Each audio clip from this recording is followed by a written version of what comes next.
나 무엇과도 주님을 바꾸지 않으리. 시편 42편 말씀 가지고 하나님을 오늘도 경험하겠습니다. 이번 주에도 제가 한 달에 한 번, 두 달에 한 번이면 이발을 합니다. 그래서 이번 주에 이발을 했어요. 근데 늘 거길 가보면 생각이 드는 게 저뿐만 아니라 그런 미용실이나 이발소를 이용하는 그런 사람들이랑 공감하는 부분이 하나 있어요.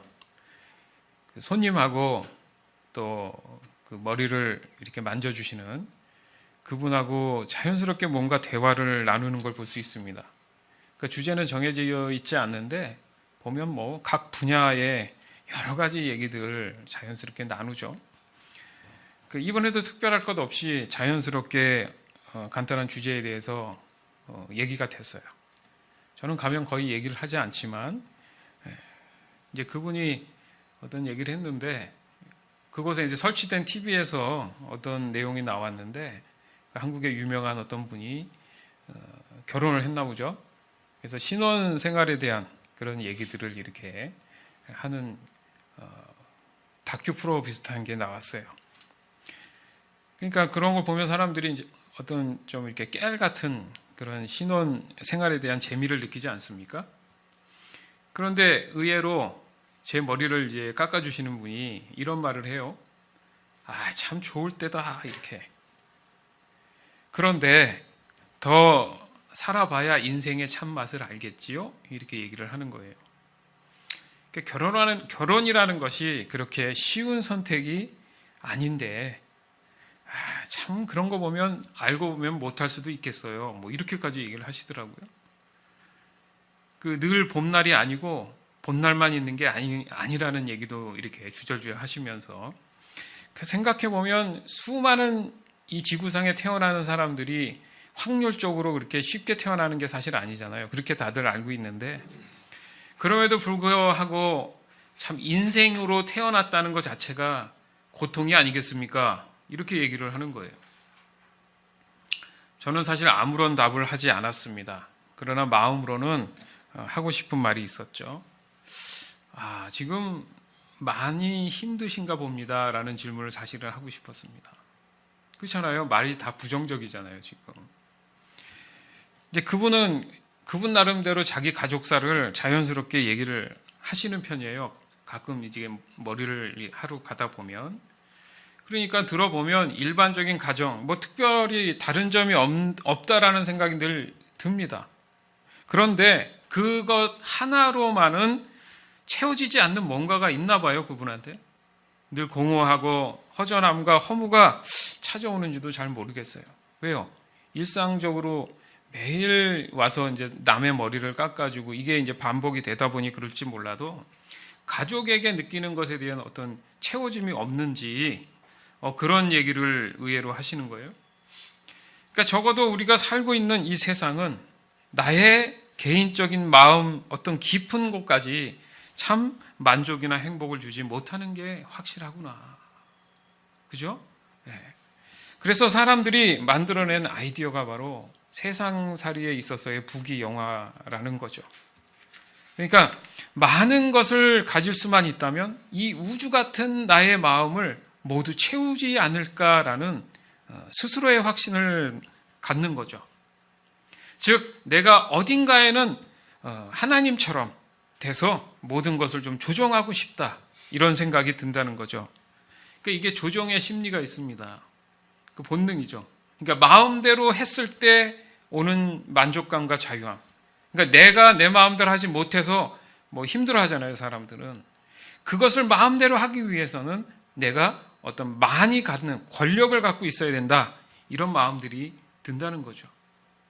그러니까 결국 하나님의 자리에 내가 앉아야 된다는 그 욕망이나 집착 때문에 잘못된 그런 중독에 빠질 수 있다는 겁니다. 자, 이 말을 참 이해가 돼야 돼요.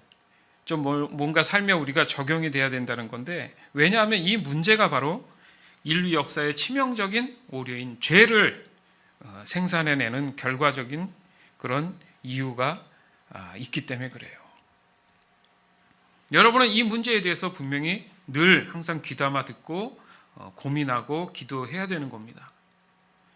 그래서 우리의 신앙에 있어서 이런 부분을 자꾸 돌아보고 점검하는 것이 우리에게는 나의 신앙의 첫 번째 기준이 돼야 된다는 거죠. 그러니까 누누이 말씀드리지만 사람은 늘 자기 입장에서 사물을 봅니다.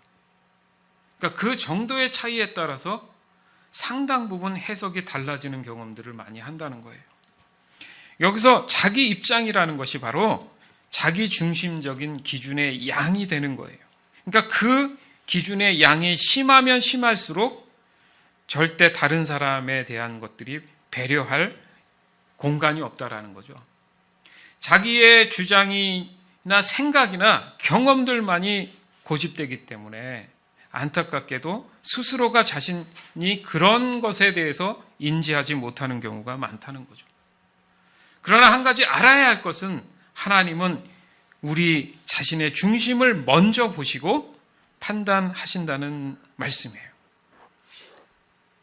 하나님은 겉에 있는 것이 아니라 내 심령 안에 내 중심을 먼저 보신다는 겁니다. 이것은 하나님 앞에 결코 부인할 수 없는 사실인 거예요. 시편 139편 1절에서 4절.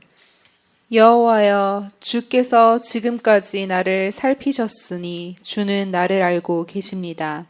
주는 내가 언제 앉고 언제 일어서는지를 알고 계십니다.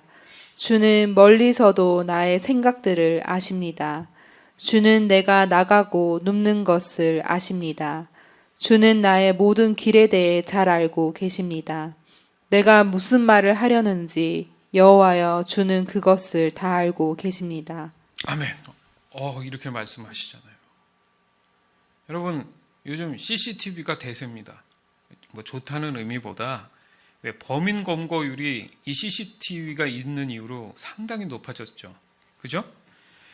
결정적 증거가 된다는 거죠. 그러니까 확실한 증거가 된다는 거죠. 사람들은 도대체 이런 생각들을, 이 원리들을 어떻게 알 수 있었을까 생각해 보면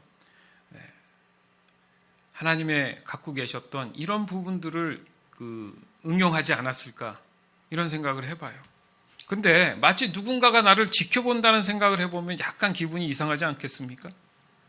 더군다나 하나님은 우리의 마음속까지 지금 지켜보시고 계신다는 그 사실을 우리가 확실히 인지하고 깨닫는다면 내 스스로가 남모르는 자신만의 잘못된 마음들을 가질 수 없을 거라는 거죠. 다 들키니까. 하나님한테 이 마음들을 다 들키기 때문에 내가 남모르는 잘못된 생각들을 할 수 없다라는 거죠. 목마른 사슴이 시냇물을 목숨 걸고 찾아 헤매는 이유가 있습니다. 그것은 자신의 목숨이 달려있기 때문이에요. 그죠? 물을 마셔야지만이 살기 때문에. 그 목마름의 절박함으로 내 영혼이 찾아 헤매야 할 것이 바로 하나님이 돼야 된다는 겁니다. 왜냐하면 우리의 영생이 달려있기 때문에 그렇다는 얘기예요. 무엇을 하든지 다 주의 영광을 위해 하라. 이런 말씀이 있죠, 성경에. 그 말씀이 존재하는 이유가 바로 여기에 있습니다. 그러니까 모든 것의 시작은 하나님이 돼야 되죠.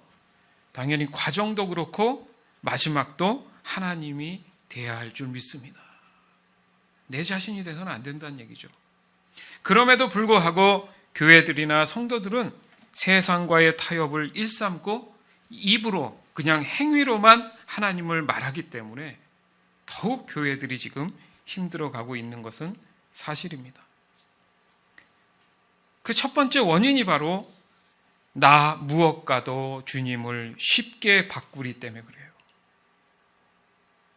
사실은 나 무엇과도 주님을 바꾸지 않으리가 맞는데 주님을 쉽게 바꾸리가 되어버려서 그렇다는 얘기예요. 우리의 촘촘한 일상들 그 하나하나를 볼 때 우리는 상당 부분 주 되시는 하나님의 자리를 다른 것으로 수시로 바꾸는 경우들이 많다는 거예요. 바로 이것이 자기중심적인 판단 때문에 그렇습니다. 남들은 모르죠. 그 누구도 알 수가 없죠. 하지만 여러분, 하나님은 나의 마음과 생각을 모두 빠짐없이 알고 계신다는 사실을 우리는 좀 전에 들어봤던 시편의 말씀처럼 우린 명심해야 돼요. 그 시인은 경험한 거예요. 살아계신 하나님이 느껴졌고 인식됐고 그분이 자기 자신의 생각과 마음, 말하는 것까지도 알고 계신다는 것을 지금 인정한 겁니다. 그러면 우리도 똑같이 그 인정할 수밖에 없는 지금 상황이라는 거예요. 어떻게 하면 그것을 인식할 수 있을까? 그러니까 삶이 내 태도와 행동, 마음가짐이 다 조심스럽겠죠. 그러면 누군가가 지켜보고 있다면, 내 마음을 들키고 있다면, 그렇죠? 어떠한 잘못된 생각도 할 수가 없다는 겁니다. 이 사실을 인식하지 못하기 때문에 하나님을 찾는 사람들이 많지 않다는 거예요. 잘 모르니까. 여러분들이 세상에 나가서 세상을 이겨낼 힘이 만약에 분명히 스스로 갖고 있었다면 생각해 보세요. 지금 내가 갖고 있는, 안고 있는 고민들이나 문제들이 고민이나 문제가 돼 있지 않아야 되는 거예요. 맞죠? 근데 왜 내 속에는 아직도 그런 고민과 문제들이 존재하고 있고 반복되고 있고 풀리지 않고 있을까? 내가 지금 세상을 스스로는 이기지 못하기 때문에 그렇다는 얘기 아닙니까? 그래서 모든 것을 아시는 하나님을 내 영혼이 목마른 사슴처럼 반응을 해 줘야 된다는 거죠. 어찌 보면 반응을 하고 있어요. 근데 내가 그거의 목마름에 대해서 반응한다는 것을 인식을 못하다 보니까 다른 곳에서 그것을 채우려고 한다는 거죠.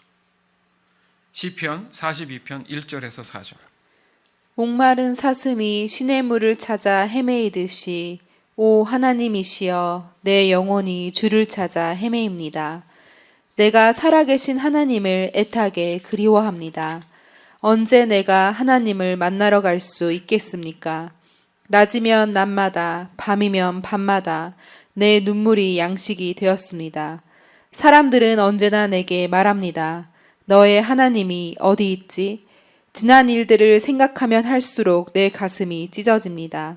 나는 사람들을 이끌고 하나님의 성전을 향해 들어가곤 했습니다. 기뻐 소리를 지르고 감사의 찬송을 부르며 그 행복한 사람들과 어울리곤 했습니다. 아멘. 아주 귀한 추억이죠. 하나님과 함께 했던 추억이란 말이죠. 하나님을 향한 이 목마름을 말한다면 이 정도는 돼야 진짜 목마르다고 볼 수 있다는 거예요. 그러면 질문이 생기죠.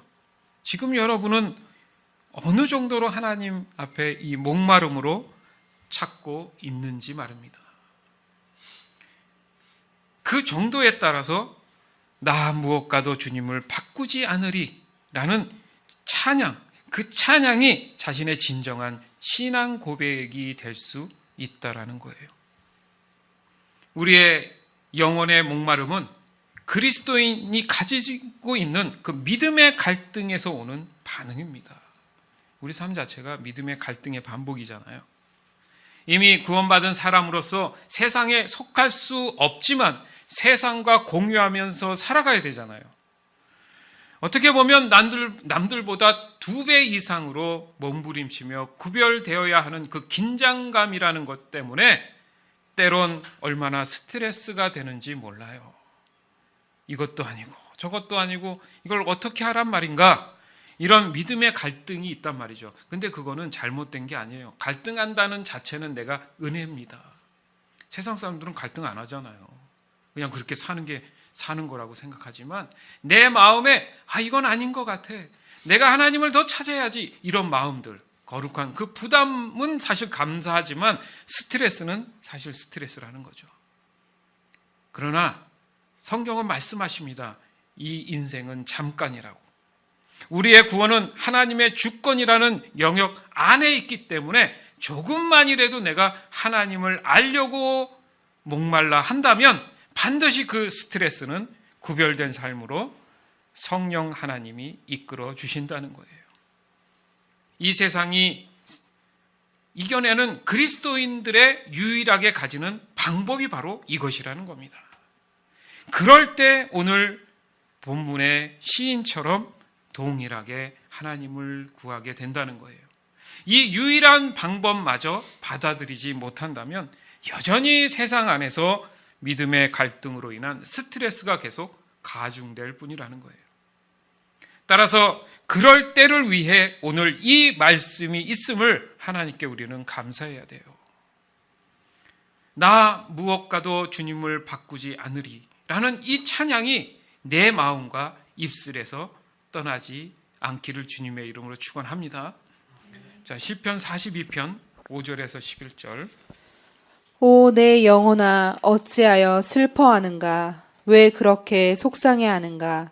하나님께 희망을 가져야 할 것이다. 나를 구원하신 분이시며 나의 하나님이신 그분을 마땅히 찬양해야 할 것이 아닌가? 내가 몹시 슬프지만 주를 기억하겠습니다. 요단강이 시작되는 땅에서, 헤르몬 산에서, 미살 산에서 내가 주를 기억할 것입니다. 주의 폭포수가 큰 소리를 내며 떨어지듯이 어렵고 괴로운 일들이 계속 나에게 찾아옵니다. 주의 파도와 물을 부수며 파괴하는 소리가 나를 둘러 덮고 있습니다. 낮에는 여호와께서 사랑을 보여주시고 밤이면 내가 주를 노래하며 나의 생명이신 하나님께 기도합니다. 나는 나의 바위가 되시는 하나님께 외칩니다. 왜 나를 잊어버리셨습니까? 왜 내가 슬피 울면서 돌아다녀야 합니까? 왜 원수들 때문에 괴로워해야 합니까? 내 원수들의 비웃는 말을 들으면 내 뼈가 부서지는 듯 괴롭습니다. 원수들은 늘 이렇게 말합니다. 내 하나님이 어디 있지? 오, 내 영혼아, 어찌하여 슬퍼하는가? 왜 그렇게 속상해하는가? 하나님께 희망을 가져야 할 것이다. 나를 구원하신 분이시며 나의 하나님이신 그분을 마땅히 찬양해야 할 것이 아닌가. 아멘. 네, 찬양합니다. 무엇과도 주님을 바꾸지 않으리. 다른 어떤 은혜 구하지 않으리. 오직 주님만이 내 삶의 도움이시니 주의 얼굴 보기 원합니다. 주님 사랑해요. 온 마음과 정성 다해 하나님의 신실한 친구 되기 원합니다. 다시 한번 합니다. 나 무엇과도 주님을 바꾸지 않으리. 다른 어떤 은혜 구하지 않으리. 오직 주님만이 내 삶의 도움이시니 주의 얼굴 보기 원합니다. 주님 사랑해요.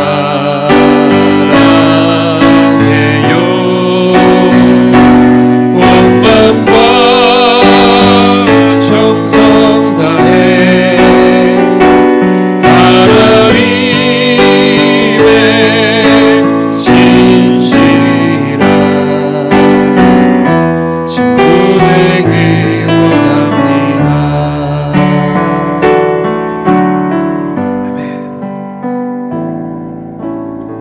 사랑하는 여러분, 이제 어떤 것도 하나님을 대신할 수 있는 것은 없습니다.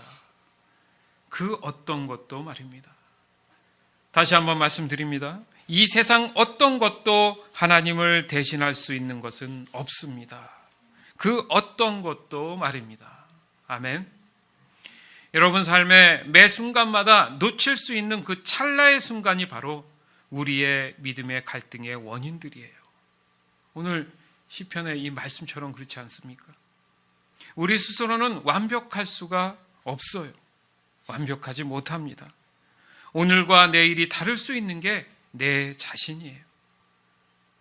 그때마다 오늘 말씀을 반드시 묵상해야 합니다. 그리고 함께한 이 찬양을 해야 합니다. 이런 반복이 나의 영혼의 목마름을 해갈시켜주는 동기부여가 반드시 될 것입니다. 우리가 바쁘다는 것은 합리화예요.